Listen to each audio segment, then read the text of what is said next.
Bom dia, pessoal. Então, continuando agora a segunda parte, né, da discussão sobre os arranjos institucionais e os exemplos que os autores vão dar, né, sobre os megaprojetos, né, eles analisam 6 megaprojetos e eles vão falar como esses megaprojetos eles são complexos e eles são híbridos, né, pela própria natureza desses megaprojetos, eles geralmente são muito complexos.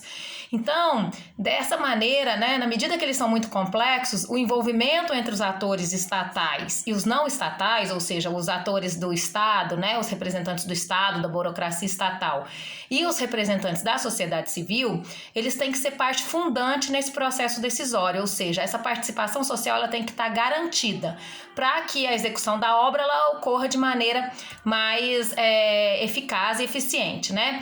O Roberto Pires, num texto de 2015, ele vai apontar 4 vetores que vão estar ali cercando as políticas públicas voltadas principalmente aos processos grandes, né, aos grandes megaprojetos de desenvolvimento, que são pensados como desenvolvimento. Então ele vai trabalhar com 4 vetores. O primeiro vetor, ele vai falar que tem a ver com a lógica política que permeia o Estado, né, principalmente pós-Constituição de 1988. Ou seja, a gente tem nesse momento, pós-Constituição de 88, uma divisão de poderes, presidencialismo de coalizão, né, a ideia de que os partidos eles podem se unir em grandes coalizões, e isso vai trazer algumas particularidades na operacionalização das políticas públicas, né? Ou seja, as diferentes correntes ideológicas, enfim, tudo isso vai impactar na maneira como a política vai ser operacionalizada. E aí a gente precisa, inclusive, a partir disso, os atores envolvidos nesses partidos que vão formar esse presidencialismo de coalizão, eles precisam viabilizar ações por meio de apoios políticos, né? Então, esses apoios políticos, eles também são complexos e são difíceis. O segundo vetor que o Roberto Pires traz está relacionado à descentralização política administrativa, que acaba envolvendo municípios e estados nas políticas públicas. E aí, portanto, vai exigir do governo federal essa capacidade de articular entre todos esses entes federativos para que as políticas sejam executadas. Então, é aquilo que a gente estava falando. Você tem os 3 níveis e vai exigir uma coordenação, né, do Estado, no nível federal, para que articule esses, né, tanto os estados quanto os municípios, para mostrar como é que essa política vai ser executada, né, para inclusive dar suporte à execução dessa política pública. O terceiro vetor que o Roberto traz, ele vai ter a ver com a complexidade de agências envolvidas na produção das políticas públicas. Então, tem uma série de agências que vão estar envolvidas nessas dinâmicas das políticas públicas que precisam ter relação com, né, uma discussão mais relacional, mais próxima com o Estado. E essas agências, elas muitas vezes elas vão garantir direitos individuais, coletivos e na maioria das vezes interesses muito difusos. Então, por isso, né, essa complexidade de agências envolvidas nessa elaboração e na implementação dessas políticas públicas. E o quarto vetor tem a ver com a própria construção do ambiente institucional que vai incorporar a participação social, né? Qual vai ser esse ambiente onde vai estar incorporada essa participação da sociedade na discussão das políticas públicas. Então, a grosso modo, o que ele vai falar? Que esses gestores públicos, eles vão precisar lidar, né? Vocês, enquanto gestores, né? Possíveis gestores públicos, vocês vão precisar lidar ao mesmo tempo com 3 tipos de sistema institucional. O representativo, ou seja, né, essa atuação dos partidos políticos e dos seus representantes na Câmara, na Assembleia, no Senado, o sistema participativo, ou seja, as instituições de participação da sociedade civil, os conselhos gestores, as conferências, os orçamentos participativos, e os controles burocráticos, que tem a ver com esses mecanismos de accountability horizontal, os controles externos, os controles internos, os controles parlamentar e o controle judicial, ou seja, o Ministério Público também vai estar exercendo um papel que precisa ser equacionado pelos gestores públicos. Então, os gestores eles vão ter que aprender a lidar com esses 3 tipos de sistema, né?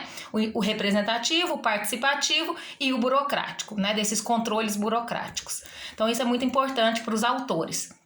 E uma outra coisa que eles vão trazer é a própria importância da coordenação, né? Como a gente estava falando em outras aulas, a coordenação ela não vai significar só o envolvimento dos atores estatais e não estatais, mas é o envolvimento de uma gama complexa, né, de muitos atores difusos, diversos atores, que vão interferir na gestão dos projetos que vão ser afetados por esses projetos. Então, quando a gente está falando de um mega projeto, a gente tem que visualizar quem são esses atores que vão estar envolvidos na dinâmica da implementação desses projetos, para além dos atores estatais e das organizações da sociedade civil, mas que outros atores vão estar sendo envolvidos, podem interferir na gestão desses projetos ou vão ser afetados, né? Que tipo de, família que vai ser afetada pela instalação de uma usina hidrelétrica no município X? Que comunidades são essas, né? Então isso precisa estar bem claro. Por isso a importância dessa coordenação, né? Quem é que vai fazer essa coordenação? E a literatura, o que ela vai dizer, né? Sobre os arranjos institucionais para essa coordenação.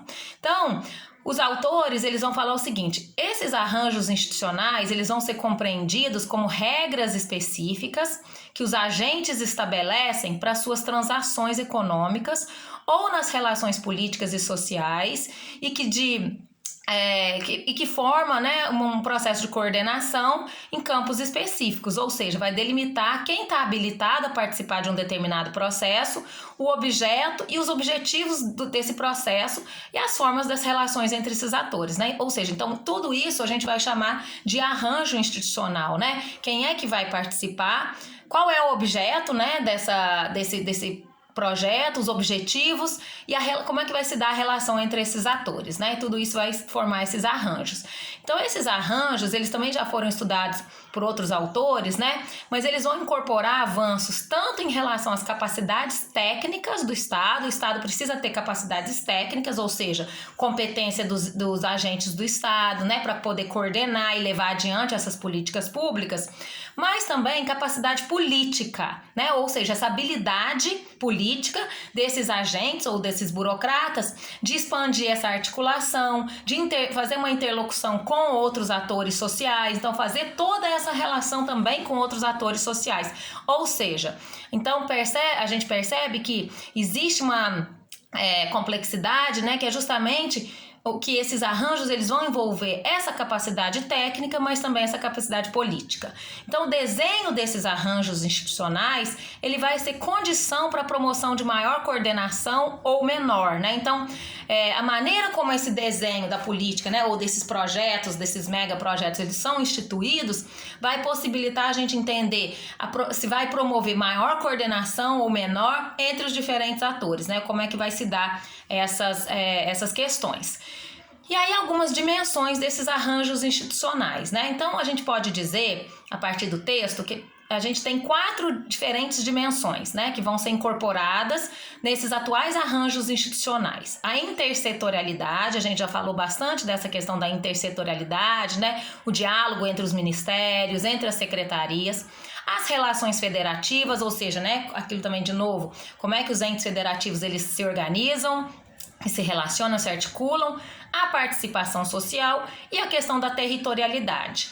A intersetorialidade, né, vai envolver a coordenação dos diferentes setores governamentais, as secretarias, os ministérios, para que, de maneira conjunta, eles consigam construir soluções que vão resolver os problemas sociais. Então, a intersetorialidade, ela pode também ser definida pelas diferenças, né, pelas articulações entre diferentes competências setoriais, né, cada setor tem a sua competência, mas isso vai ser articulado segundo, né, a partir da ideia da intersetorialidade. E programas, né, ou políticas públicas, eles vão ser organizados nesse sentido, de maneira horizontal, permitindo a integração com as secretarias e outros ministérios, né?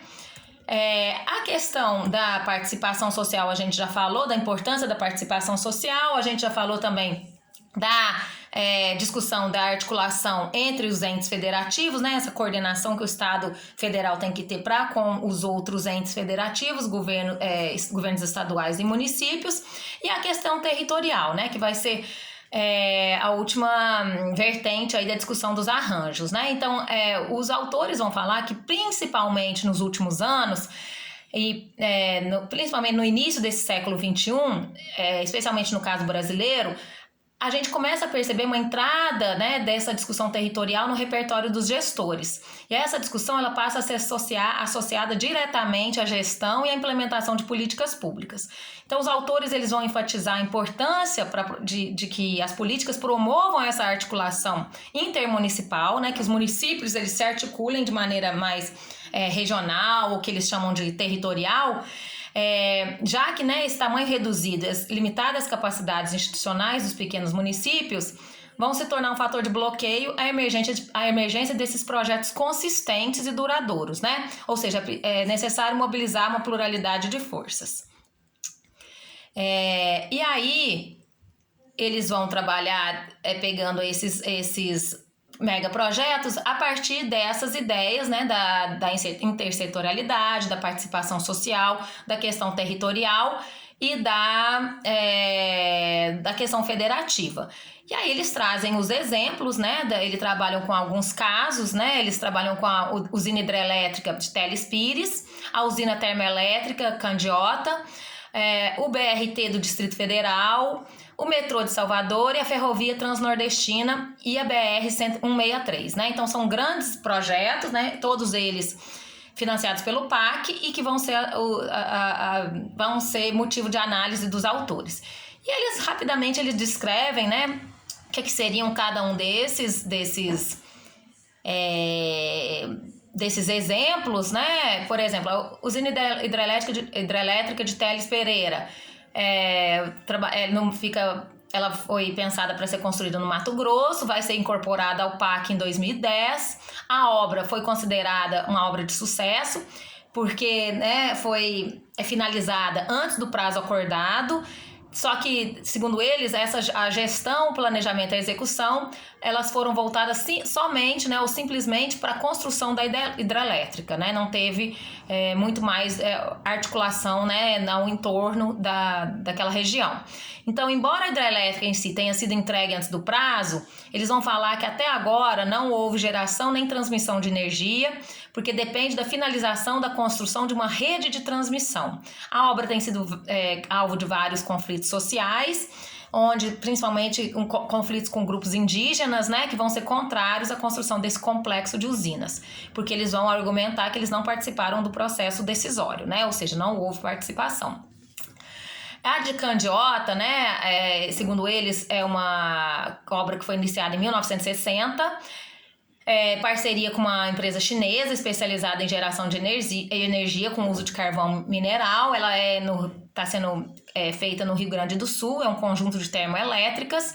A obra também foi considerada de sucesso por ter tido um atraso relativamente pequeno, né? Foram só 12 meses de atraso, então não é considerado um atraso grande. Então, portanto, segundo os conceitos da gestão, foi considerada uma obra de sucesso. Mas essa construção dessa termoelétrica não resultou em grande complexidade, considerando que havia uma existência prévia de um terreno já destinado a esse empreendimento, havia um conhecimento sobre tecnologia a ser dotada, houve adesão da população, houve potencial de geração de renda, né? Então, portanto, ela teve mais sucesso do que a anterior. O BRT do Distrito Federal, né? O projeto previa essa construção desse sistema de transporte urbano, que ligaria as cidades da periferia do Distrito Federal com o centro, né, em um trajeto de 35 quilômetros. A obra teve 12 meses de atraso, também é considerada caso de sucesso, mas implicou baixo número de desapropriação. Então, há relatos de poucos conflitos na sua implementação. O metrô de Salvador, né, ele é uma obra que destinava a construção de a linha 1 do metrô de Salvador, um trecho de 12 quilômetros com 8 estações, 2 subterrâneas. A discussão começou em 1995, só que em 99 a construção começou e começa a fazer parte do PAC em 2007. E aí teve uma série de atrasos, a obra foi entregue apenas em 2014 e eles consideram uma obra sem sucesso.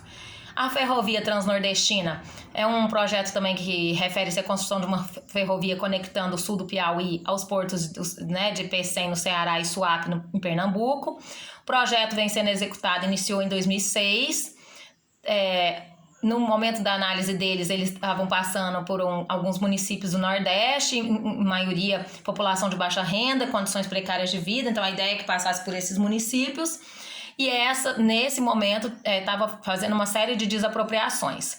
Não foi considerado um caso de sucesso devido ao número de atrasos, as revisões orçamentárias, que tiveram que fazer várias revisões, e também teve um processo muito grande de conflitos aí por conta das desapropriações. A rodovia BR-163, né, visa a pavimentação dessa BR, conecta a cidade de Cuiabá a Santarém, no Pará, Mato Grosso, né, Cuiabá no Mato Grosso a Santarém, no Pará. Começou nos anos 70, foi altamente polêmico, né, porque o potencial de afetar indiretamente áreas adjacentes ao bioma amazônico, então ele também ia destruir boa parte do bioma amazônico, que guarda grande sensibilidade, né, social e ambiental. As pesquisas sobre o caso demonstram que seus sucessivos atrasos estão ligados a suspeitas de superfaturamento, irregularidade, então teve processo aí de corrupção, então muito complicado também. Então, como resultados, né, o que os autores vão chegar à conclusão? Que esse modelo de gestão do PAC e as especificidades dos arranjos em cada projeto, eles vão importar bastante, né? Cada projeto tem o seu arranjo institucional e, portanto, isso vai impactar na maneira como vai ser, se vai ser efetivado ou não essas políticas. Então, eles vão falar que a construção do PAC deu-se não apenas pela seleção e priorização de projetos de infraestrutura, mas também pela constituição do sistema de coordenação baseado em articulação entre diferentes setores do governo federal. Para o seu funcionamento, para esse funcionamento concreto, em termos de articulação, foram criados diversos instrumentos de coordenação vinculados ao funcionamento do PAC, e aí eles citam, né, as tentativas de criar dentro do PAC, de criar essas articulações. Em primeiro lugar, eles vão citar o sistema de monitoramento do Programa de Aceleração do Crescimento, né, o sistema de monitoramento do PAC. Esse sistema tem como objetivo integrar as informações gerenciais a respeito das obras, gerenciar as metas, liberar recurso. Há também o que eles criaram como arranjo institucional dentro do PAC, né? Salas de situação, que vão ser reuniões interministeriais, envolvendo diferentes atores que vão ser convocados pela equipe do PAC. Vão ser apresentados problemas do andamento das obras, encaminhamentos, tentativas de pensar solução. Então, essas salas de situações também elas foram bastante importantes nesse momento. E no caso do PAC também, o papel prioritário do programa e das obras e sua vinculação próxima à presidência da República desempenharam um papel fundamental. Para além de funcionarem apenas como espaços de tomada de decisão, os comitês com participação de ministros, essas salas de situação, participação de presidente, funcionavam como espaços para determinação de diretrizes gerais que vão orientar as ações coletivas a serem coordenadas pelo PAC, né? Pelo sistema que gerenciava o PAC. Então, há nesse processo, segundo os autores, priorização e empoderamento das ações determinadas pela presidência que vão dar respaldo para as atividades de articulação dos atores da secretaria.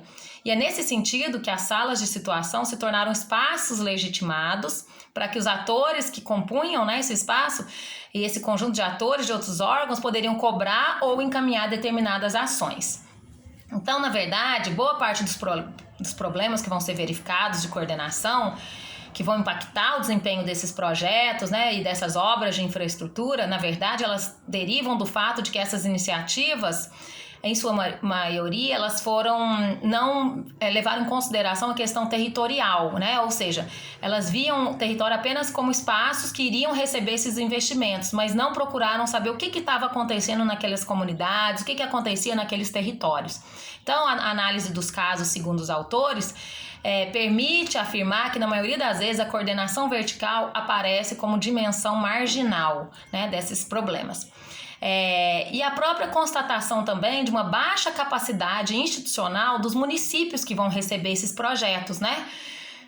Isso tem feito com que o governo federal assuma um papel não somente de indutor, mas também de executor de política pública, até mesmo no plano local, em que a atuação de outros entes federativos deveria ser maior. Por exemplo, a responsabilidade do município seria muito maior, mas como o município não tinha capacidade institucional, em muitos dos casos o governo federal teve que intervir.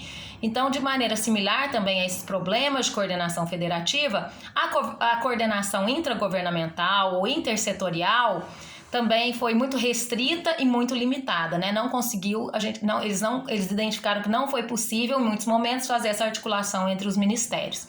Então eles finalizam mostrando a importância da gente entender esses arranjos institucionais para poder compreender o próprio resultado da implementação da política pública. É isso.